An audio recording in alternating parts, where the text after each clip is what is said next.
Haleluya! Selamat berjumpa kembali Sobat di Apostel semuanya. Saya harap kita semua dalam keadaan yang luar biasa hari ini. Apapun keadaan kita, tetaplah semangat, tetaplah memiliki harapan kepada Tuhan Yesus. Sobat sekalian, kali ini kita akan sedikit berandai-andai ya, sedikit berhayal, sedikit bermimpi.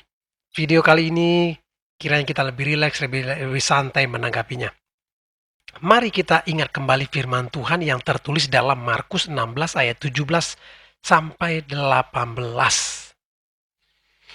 Tanda-tanda ini akan menyertai orang-orang yang percaya. Mereka akan mengusir setan-setan demi namaku. Mereka akan berbicara dalam bahasa-bahasa yang baru bagi mereka. Mereka akan memegang ular, dan sekalipun mereka minum racun maut, mereka tidak akan mendapat celaka. Mereka akan meletakkan tangannya atas orang sakit, dan orang itu akan sembuh. Fokus ayat yang paling bawah, baris yang paling bawah. Mereka akan meletakkan tangannya atas orang sakit dan orang itu akan sembuh. Dan ajaib luar biasanya, perkataan Yesus ini tidak dicabut loh atau dibatalkan oleh perintah lainnya atau perkataan lainnya. Dengan demikian perkataan ini mempunyai kekuatan hukum secara rohani. Ini mutlak benar, masih berlaku.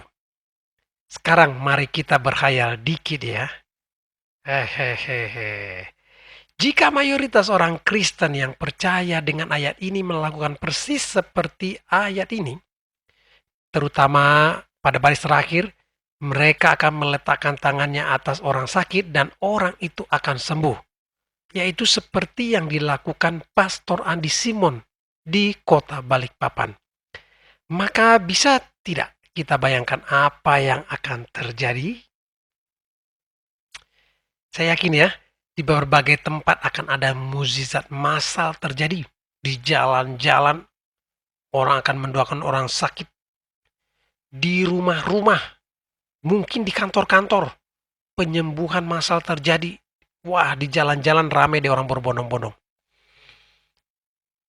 Soalnya mayoritas orang Kristen melakukannya gitu ya.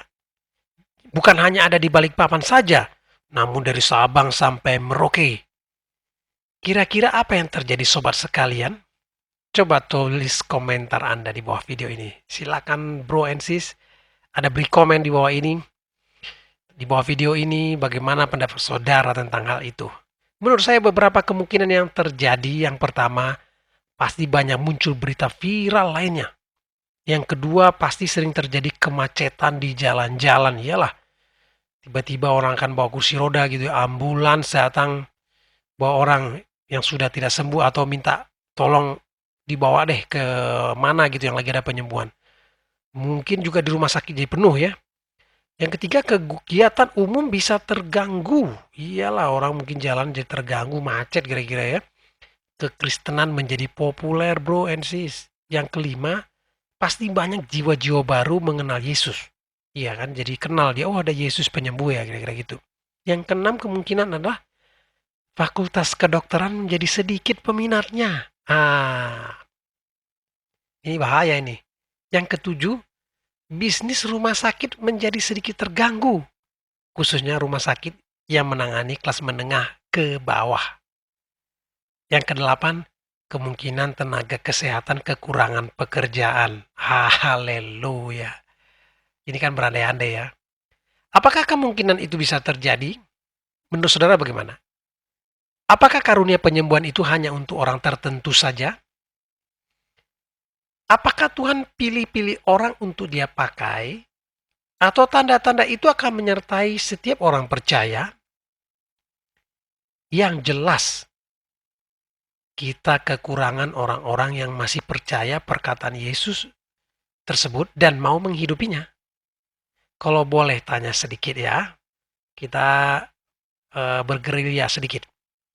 Apakah Anda masih percaya perkataan Yesus yang berkata, "Akulah jalan dan keselamatan dan hidup.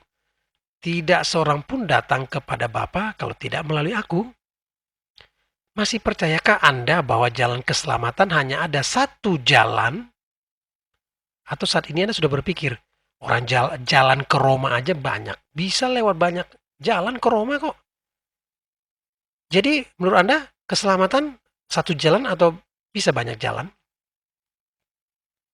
Anda bikin komen di bawah. Nah, coba Anda ingat ini ya. Masih ingatkah Anda ketika tulah ke-10 di Mesir, waktu bangsa Israel keluar dari perbudakan Mesir, kan sampai tulah ke-10. Nah, pada tulah ke-10 di Mesir, malaikat Tuhan berkata demikian, orang yang selamat dari malaikat pencabut nyawa, dari malaikat maut yang akan membunuh setiap anak sulung di Mesir pada waktu tengah malam adalah orang-orang atau rumah atau keluarga yang mengolesi tiang pintu rumahnya dengan darah anak domba. Kenapa hanya dengan cara itu ya? Kenapa hanya satu cara itu, hanya mengolesi darah anak domba? Kenapa hanya satu cara itu? Silakan Anda pikirkan. Jika seandainya banyak bermunculan nih penyembuh jalanan seperti Pastor Andi Simon di seluruh Indonesia, tentulah kita menurut saya tidak membuat bisnis rumah sakit jadi terganggu.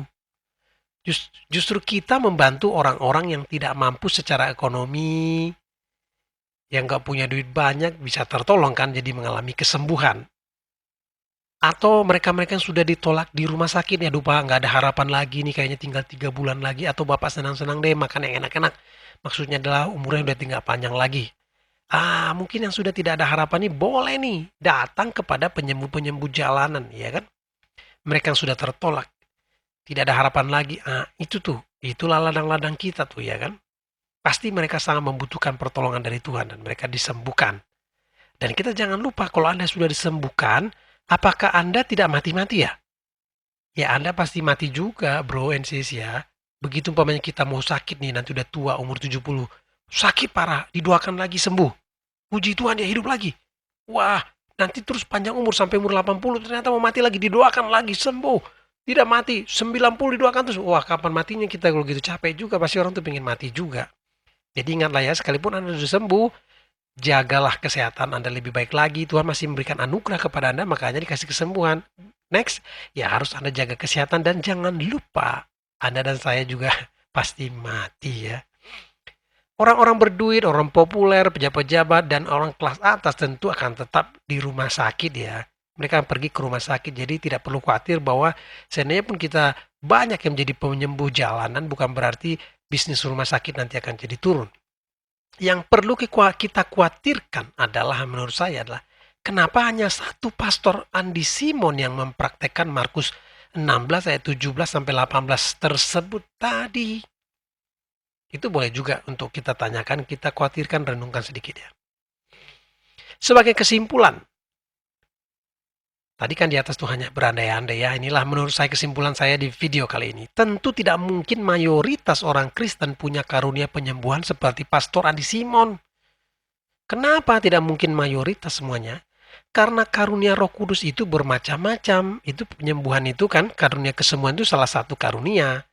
Jadi karunia itu masih banyak lagi karunia dari Roh Kudus. Seperti antara lain karunia iman, karunia nubuat, karunia kata-kata pengetahuan, karunia hikmat, karunia membedakan roh, karunia untuk mengadakan mukjizat, karunia untuk mengajar, karunia menasihati, karunia memimpin, karunia berbahasa roh, karunia menafsirkan bahasa roh, dan sebagainya. Bisa dilihat nanti 1 Korintus 12, Roma 12, baca itu semua.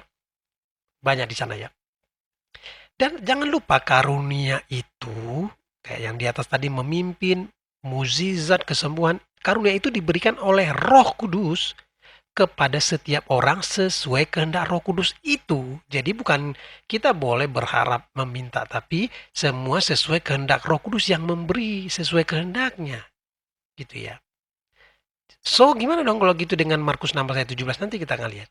Jadi tidak semua kita punya karunia yang sama dengan Pastor Andi Simon. Yang paling penting adalah tujuan karunia Roh Kudus tersebut adalah untuk membangun tubuh Kristus. Ya, kita dibilang kita ini ibarat tubuh. Kristus adalah kepala, kita ini tubuh. Tubuh itu banyak anggota, banyak karunia-karunia. Ada yang karunianya jadi jari, jadi tangan kiri, jadi tangan kanan, ada mata, hidung. Itulah dia tadi. Ada karunia memimpin, berbahasa roh, mengajar, menasihati, karunia nubuat, karunia mukjizat, karunia kesembuhan, karunia iman. Itulah dia tadi. Beragam-ragam anggota tubuh. Namun sebagai orang percaya, kita diberi tanda-tanda seperti yang tertulis dalam Markus 16 ayat 17-18 tadi. Itu kita sebagai orang percaya bisa mengusir setan, berbahasa baru. Kalau tiba-tiba dikasih orang racun, kita berdoa, kita intim dengan Tuhan, tidak akan membuat kita celaka. Bukan dengan sengaja tentunya ya. Nah, dan kita punya ketika menumpangkan tangan, orang sakit sembuh.